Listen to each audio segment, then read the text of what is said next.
तो आज हम बनाने चल रहे हैं मूली का अचार और साथ में ये पत्ते हैं इसका साग बना लेंगे। तो देखिए पहले हम पत्ते काट के अलग कर लेते हैं। ये शाम को खरीद के लिए लाई गई है मूली, इसलिए इसके पत्ते थोड़े ख़राब हो गए, लेकिन फिर भी मूली के पत्ते जो हैं बहुत ही पौष्टिक होते हैं। तो मैं इसको बनाऊंगी और मेरे भर का हो जाएगा। एक दो आदमियों को अगर हम प्याज और आलू डाल देते हैं तो हो जाता है, ठीक है। और साथ में ये देखिए मूली को हम ऐसे ही खुरस लेंगे ऐसे करके। इसके बाद इसका हम अचार बनाएंगे। अगर आपको अचार की रेसिपी चाहिए तो प्लीज़ बताएं।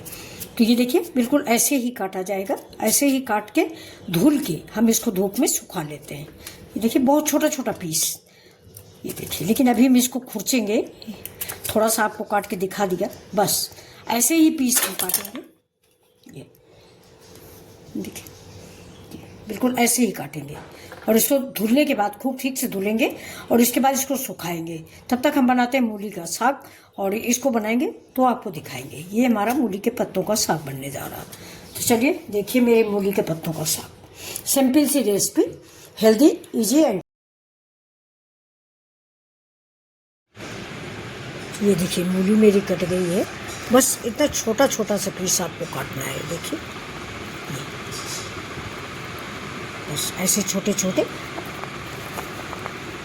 अगर आपको कोई बड़ा दिखे तो उसको फिर से छोटा कर लें। ये देखिए मैंने पूरी मूली 2 मूलियाँ काट ली है।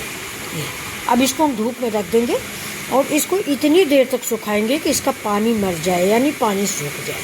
तो चलते हैं अभी इसको हम धूप में रख देते हैं, फिर आपको हम इसका अचार बना के दिखाते हैं।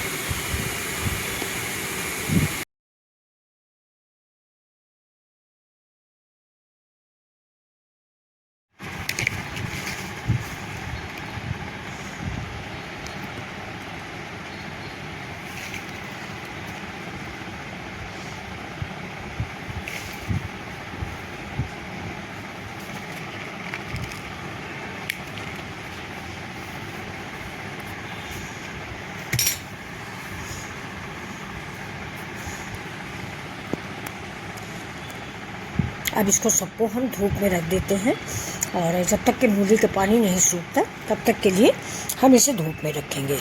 और जैसे ज़्यादा नहीं सुखाना है। अगर आपके यहाँ धूप नहीं आ रही तो आप पंखे पे रख दें और पंखे के हवा में भी सूख जाएगा, क्योंकि हमें सिर्फ पानी सुखाना है।